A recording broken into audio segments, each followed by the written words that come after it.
Je vais parler de choses un petit peu plus pratiques par rapport à ce qu'on a vu tout à l'heure. D'abord un petit peu quelques notions de base dont Yassir a déjà approfondi, qu'on va survoler. Ensuite, on va passer essentiellement à l'intérêt de la bérométrie dans la chirurgie de la cataracte. Donc la bérométrie, c'est une technique en ophtalmologie qui permet d'améliorer la qualité de vision des patients au-delà de la simple acuité visuelle. On ne se base plus uniquement sur la vision, mais on va rajouter d'autres paramètres qui vont rentrer en considération pour analyser cette qualité de vision. Et donc elle permet de détecter, de corriger les aberrations optiques non visibles sur les tests classiques. Alors, quelles sont les attentes des patients en matière de vision? Après, bien sûr, chirurgie de la cataracte, c'est le sujet principal de ce que je vais dire. À l'ère des cataractes dures, lorsqu'on a opéré les patients avec des cataractes assez denses, le fait d'obtenir une acuité visuelle à 3/10 à peu près en post-opératoire suffisait pour rendre les patients extrêmement heureux, dans la plupart des cas.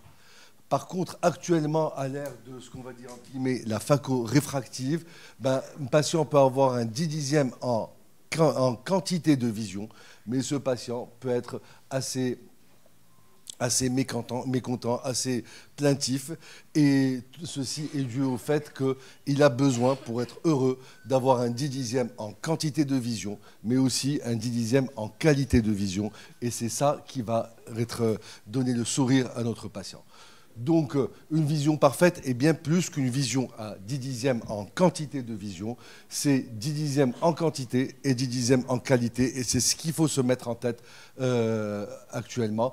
Et donc, pour cela, ce n'est plus la simple mesure de l'acuité visuelle qui va nous permettre de détecter les plaintes, la satisfaction ou la plainte du patient, mais aussi l'utilisation des abéromètres qui vont nous permettre de visualiser les aberrations optiques et aussi la baisse du contraste.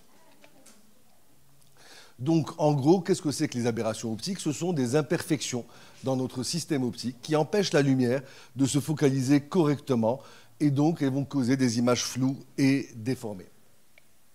Et bien sûr, ces aberrations sont analysées par les abéromètres. Alors, les abéromètres ont d'abord été développés en astronomie pour corriger les aberrations des télescopes, et puis ensuite, par la baisse de l'amélioration de la technologie et la baisse des prix, ils ont été standardisés en médecine et notamment en ophtalmologie. Donc, les abéromètres se basent sur l'analyse du front d'onde de l'œil, et cela nous ramène à se poser la question de qu'est-ce qu'un front d'onde. Le front d'onde, il faut imaginer lorsque une surface où tous les points sont en phase. Qu'est-ce que ça veut dire une surface où tous les points sont en phase? Je n'ai pas de pointeur. Mais alors, lorsqu'on jette une pierre dans l'eau, dès qu'elle va toucher la surface de l'eau, elle va créer des vagues. Sur la télé. Regarde, là, il marche.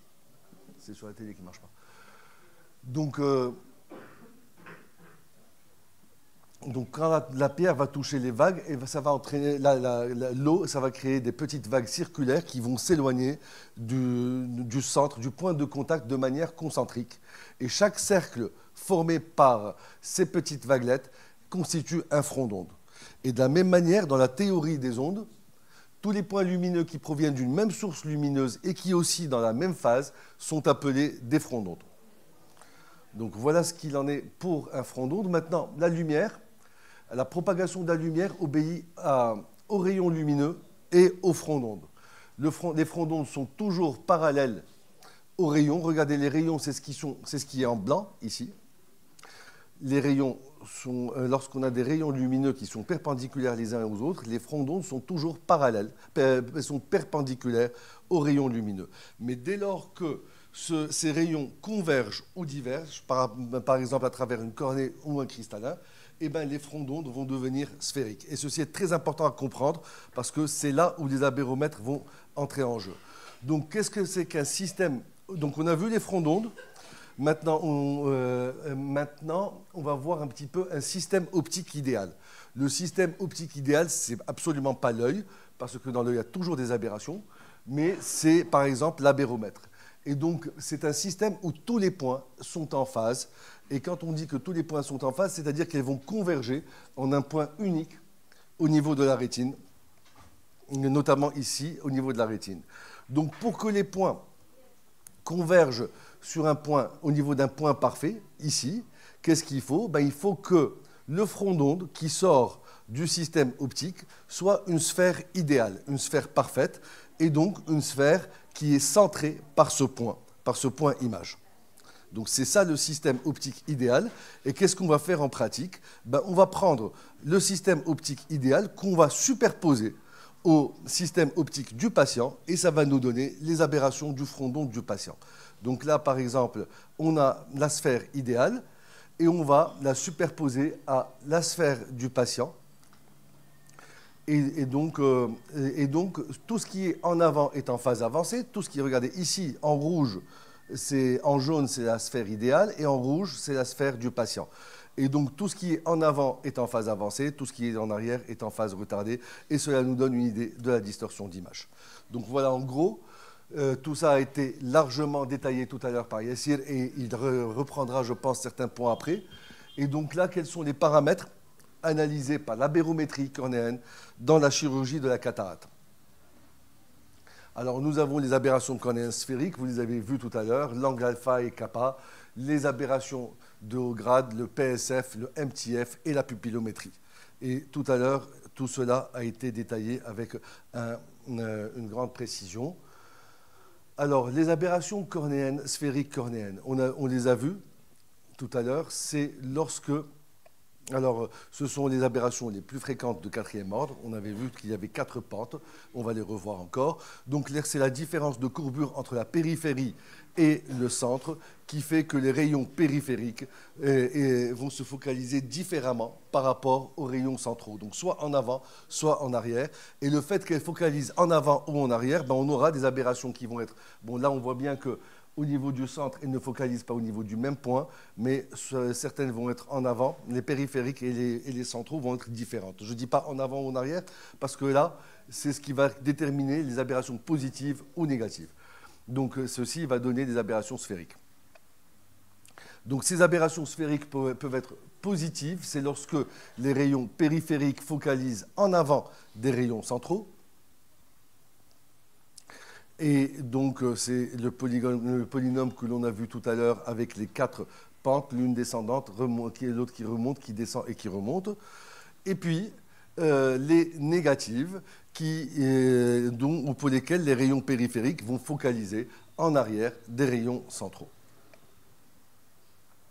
Alors, en pratique, les aberrations sphériques négatives se voient dans les cornées très oblates. Déjà, quand on fait un eye trace, par exemple, et qu'on a des aberrations sphériques négatives, on va rechercher en premier une pathologie particulière, c'est un kératocone.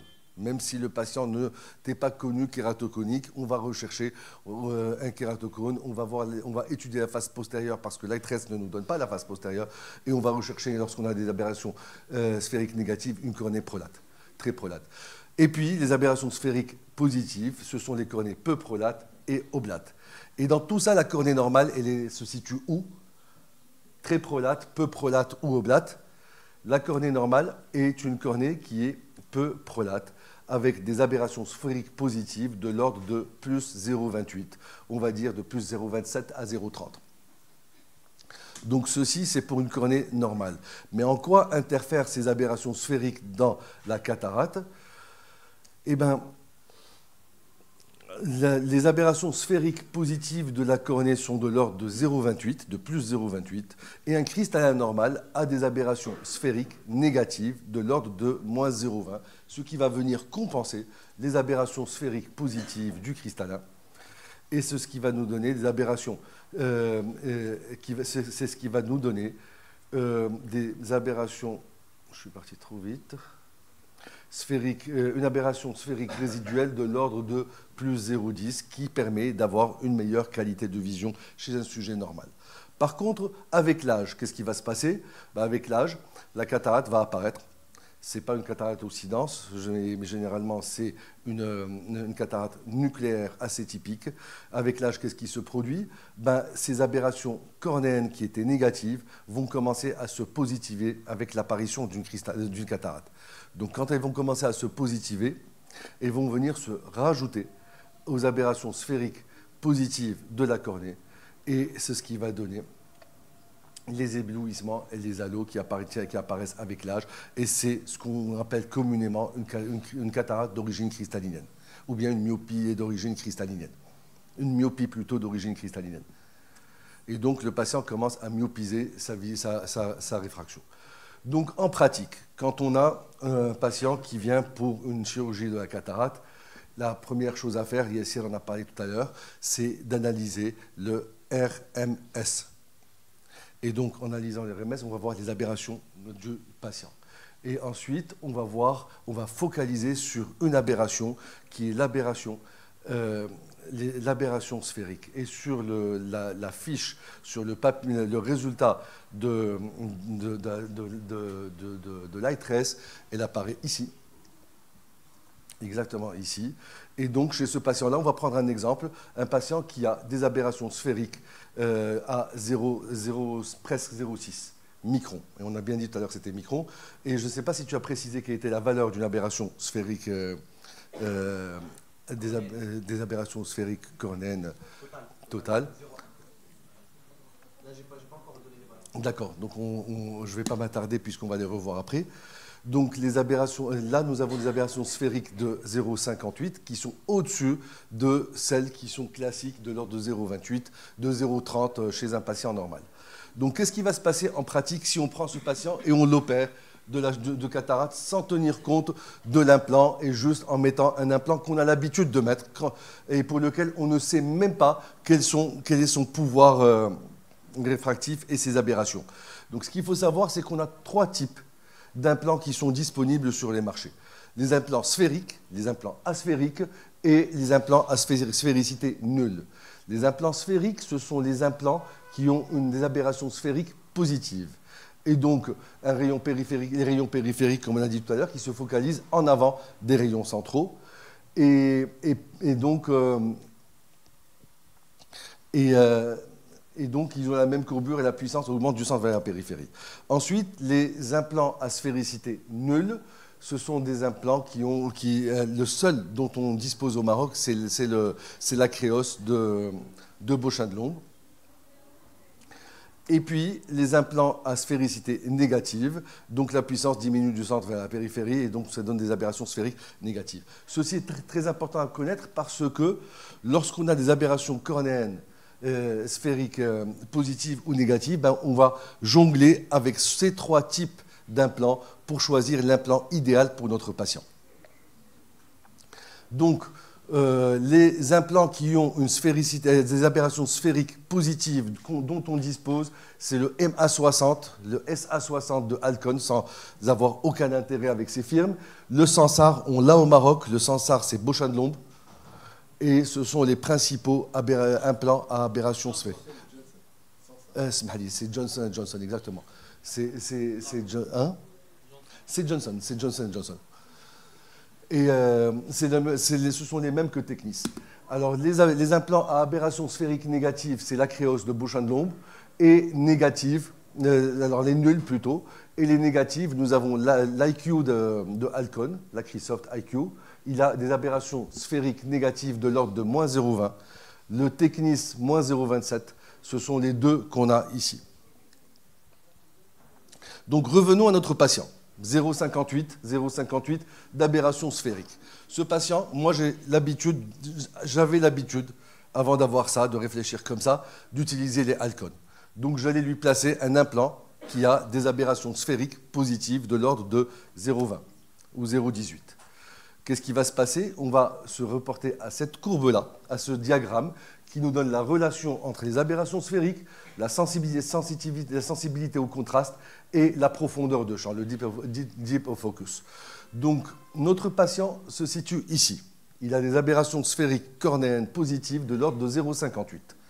Il faut savoir qu'au-delà de 0,5, on est déjà dans une zone toxique où le cerveau n'arrive plus à fusionner. Donc là, lui, déjà, il est dans la zone limite toxique. Si on lui met l'Alcon, que j'avais l'habitude de mettre, je vais le faire déplacer de 0,58 à une zone qui est intolérable pour lui. Et c'est le genre de patient, malgré les 10 dixièmes d'acuité visuelle en post-opératoire, il ne va pas arrêter de revenir en consultation, nous dire « j'arrive pas à bien voir, je suis gêné ». Pourquoi? Eh bien parce qu'il n'aura aucune profondeur de champ. Il verra 10 dixièmes, mais il aura une image qui est complètement floue en profondeur de champ. Et donc, si on lui mettait un implant à sphéricité nulle, un acréos par exemple, eh ben il va pas bouger de place. Il va rester dans une zone relativement toxique et il ne sera pas content non plus. Il sera comme il était en qualité de vision, mais il ne sera pas particulièrement content. Par contre, si on lui met un implant à sphéricité négative, eh ben, qu'est-ce qui va se passer? On va le ramener dans une zone qui est beaucoup plus confortable et il aura une très bonne profondeur de champ et un très bon contraste. Alors, et c'est à partir de ça qu'il y a eu un engouement sur les implants, sur les asphériques, en disant que chaque fois qu'on a des patients qui ont des aberrations cornéennes sphériques positives, il faut leur mettre des implants à sphéricité négative. Et ça a fait un boom au niveau du marché jusqu'à ce qu'on se rende compte que ce n'était pas toujours aussi bien et que ce n'était pas toujours la meilleure solution. On va prendre cet exemple. On a un patient qui a des aberrations cornéennes sphériques de l'ordre de 0,28. C'est la normale. C'est ce qui est tout à fait normal pour un patient, donc cornée normale, etc. Et sur cette carte, il va se localiser à ce niveau-là. Donc, on a des aberrations cornéennes sphériques normales. Qu'est-ce qu'on va se dire, puisqu'il y a eu cette énorme tollé sur toutes les publications, que si on a des aberrations positives, on va lui mettre un implant à sphéricité négative. Ben, si on fait ça, on va prendre par exemple un Technis, moins 0,27. Qu'est-ce qu'il aura ce patient en post-opératoire? Il va être nul. Il va être ici, en plein dans la zone où on a le meilleur contraste. Le meilleur contraste. Par contre, ce patient-là n'aura aucune profondeur de champ. Donc, il va voir 10 dixièmes, il va voir avec le plus grand détail. Si c'est un tireur, si c'est un chasseur, il sera très content.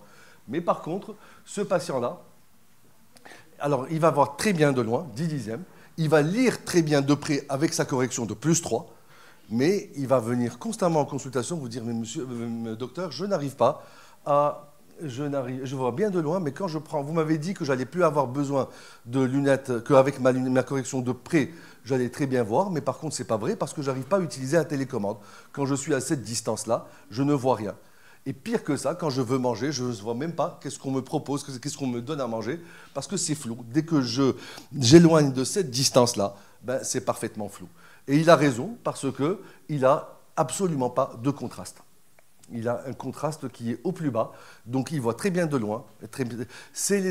Lorsqu'on a un glaucomateux au stade absolu, il faut chercher le meilleur contraste et zéro profondeur de champ parce qu'il va partir à travers une vision tubulaire. C'est très bien de choisir ce type d'implant, c'est-à-dire d'essayer de le ramener vers le zéro en aberration sphérique parce qu'il va avoir un maximum de contraste et absolument pas de profondeur de champ. Mais dans les autres conditions, il faut toujours leur laisser une profondeur de champ pour qu'ils puissent éviter ces situations-là qui sont extrêmement plaintives.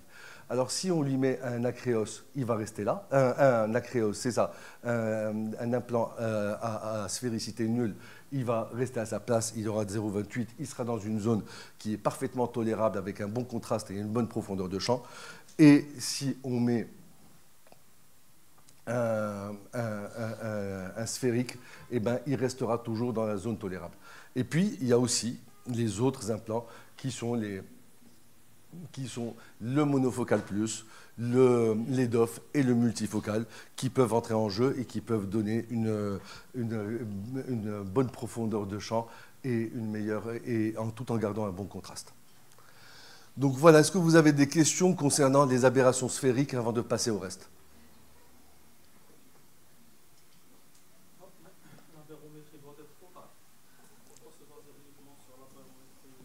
Là, on est en train de se baser sur la barométrie cornéenne. Alors, ce qu'il faut savoir, c'est que l'ITRES nous donne la barométrie cornéenne et la barométrie interne. La barométrie interne dans la chirurgie de la cataracte, elle n'est pas intéressante. Elle peut être intéressante juste pour savoir que si on a des aberrations cristalliniennes, en les faisant sauter en opérant le patient, il sera beaucoup mieux. Si on a une myopie avec, avec beaucoup de coma et d'aberrations internes, il sera mieux. Mais ce n'est pas ce qui va nous permettre de raisonner pour la chirurgie du patient. Et que l'AITRES, alors le côté cornéen, c'est la face antérieure, et l'interne, il regroupe, il englobe la face postérieure de la cornée, le cristallin et le vitré. Donc ce n'est pas toujours le cristallin. Quand on a de fortes myopies, des patients qui ont une myopie de -20, qui viennent pour chirurgie réfractive, et chez qui on peut mettre un AITRES, pour peu qu'ils aient un trouble vitréen, on aura l'alerte sur le cristallin, sur le DLI qui est élevé, mais c'est très souvent pas un DLI élevé, c'est juste un vitré qui est pathologique. Ou la rétine, mais pas la rétine. La rétine n'est pas analysée, elle est analysée sur le PSF, mais pas sur c'est surtout le vitré, le cristallin et la face postérieure de la cornée. Tout le monde est d'accord sur ce point et il n'y a pas de doute là-dessus. Maintenant, en pratique, on sait que l'AITRES n'est pas disponible partout. Il y a aussi le côté financier. Si on veut vraiment pousser un petit peu les choses sans avoir recours à ça, est-ce qu'il y a moyen un petit peu d'utiliser d'autres appareils qui seraient peut-être moins coûteux ou plus disponibles pour avoir... Ils seront aussi coûteux. C'est-à-dire qu'on peut utiliser un abéromètre, le MS39 va nous donner les mêmes aberrations. Et non, c'est le même prix. C'est le même prix, mais simplement, quelqu'un qui a une cataracte blanche, on ne va pas lui faire un AITRES, il n'en a pas vraiment besoin. Si on le ramène à 3, 4, 5 dixièmes, il sera content. Mais quelqu'un qui a 7, 8, 7 dixièmes, hypermétropie, qui veut, même s'il ne prend pas des multifocaux, ou s'il ne va pas vers un EDOF ou un multifocal, ben, le fait de le mettre dans une zone confortable de vision le rendra beaucoup plus heureux. Et parfois même, on peut jouer sur cette profondeur de champ pour avoir une vision intermédiaire, en faisant jouer la micro-monovision et la profondeur de champ.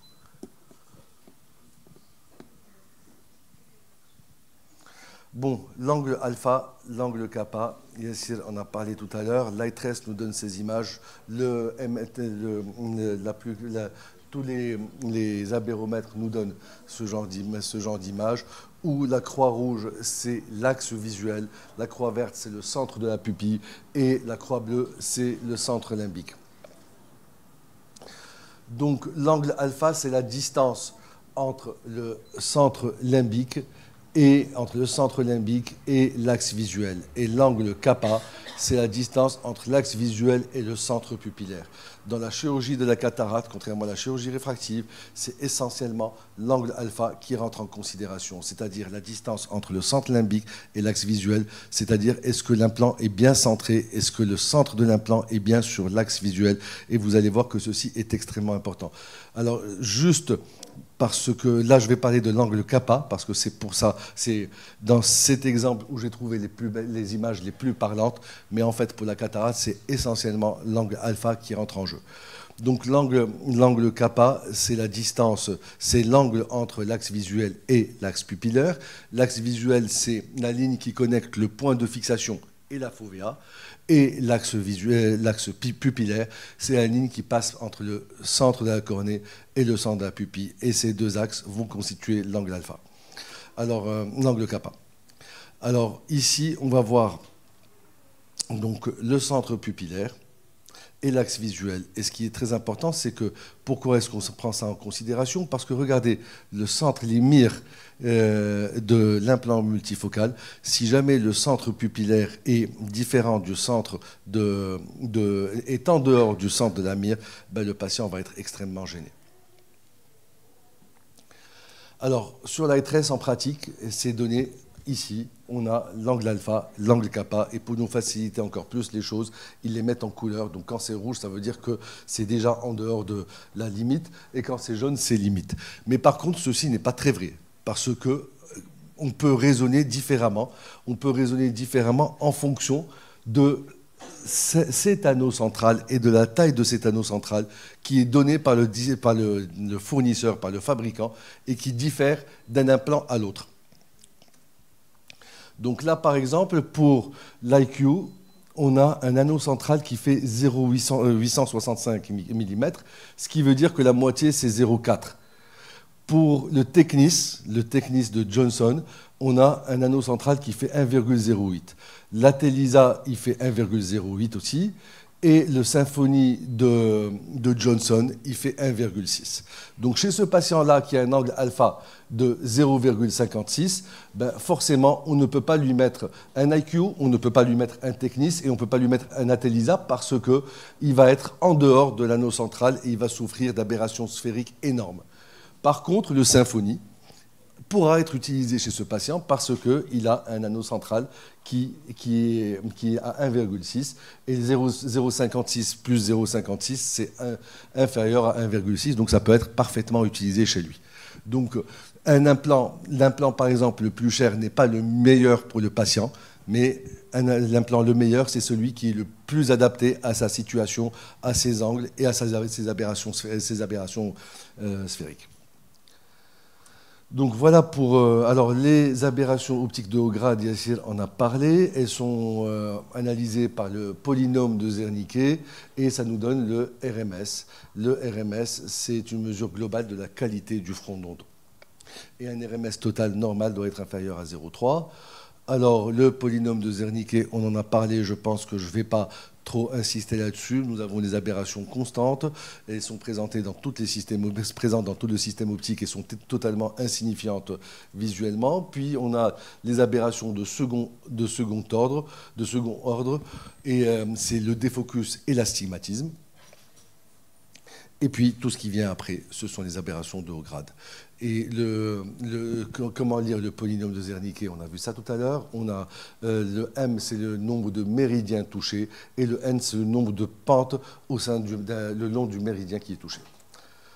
Donc tout ce qui est en arrière, il est en phase retardée, on a vu ça tout à l'heure. Tout ce qui est en avant, il est en phase avancée. Alors, la coma, c'est l'aberration de troisième ordre la plus fréquente dans les patients présentant une cataracte. Et donc, ce sont des rayons lumineux sur un bord de la pupille qui se focalisent différemment, soit en avant, soit en arrière, par rapport à l'autre bord de la pupille. Et c'est ce qui donne cette image en coma, avec une partie qui est retardée et une partie qui est avancée. Donc, c'est selon les deux axes, les deux bords de la pupille.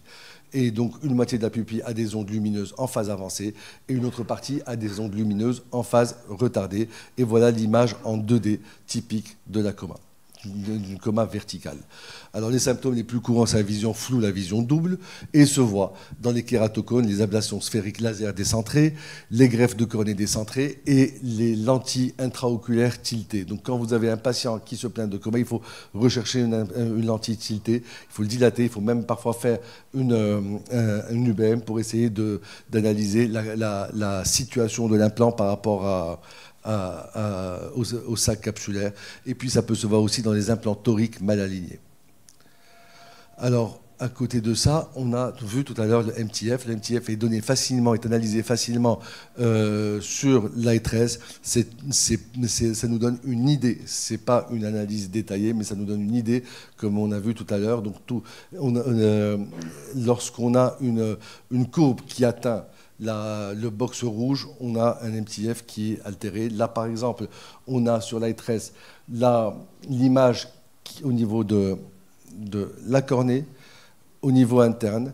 Et lorsqu'on regarde le MTF, on a un contraste au niveau interne qui est extrêmement altéré. Et donc, ça peut orienter vers une cataracte, alors qu'au niveau de la cornée, il est strictement normal.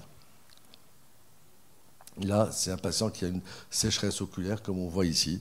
Et donc, il a les deux qui sont altérés, une cataracte et une sécheresse oculaire. Alors, le PSF, on en a parlé, ça explique l'image formée sur la rétine à partir d'une source ponctuelle. Donc, c'est au niveau de la rétine. Plus l'image formée est ponctuelle, plus le système optique est fidèle. Et puis, on peut décomposer ce PSF en polynôme de Zernicke et il est exprimé sous forme de disque d'Airy. Alors, tout ce qui est proche du centre de la pyramide affecte plus la qualité de l'image rétinienne que celles qui sont en périphérie de la pyramide. Voilà, et ensuite, on va passer à la pupillométrie. On l'a vu tout à l'heure, extrêmement importante, aussi bien en chirurgie réfractive qu'en dans toute l'analyse de la bérométrie. Il faut tenir compte de la taille de la pupille. Et donc, on peut avoir une pupille mésopique, on a une pupille qui est inférieure à 6, et photopique supérieure à 2. Si la pupille est inférieure à 2 mm, si la pupille en temps normal est inférieure à 2 mm, le patient aura du mal à trouver les anneaux diffractifs. Donc, il sera gêné par ces implants multifocaux. Et si à l'inverse, la pupille est trop large, eh bien, on va avoir beaucoup plus d'aberrations, beaucoup plus de symptômes.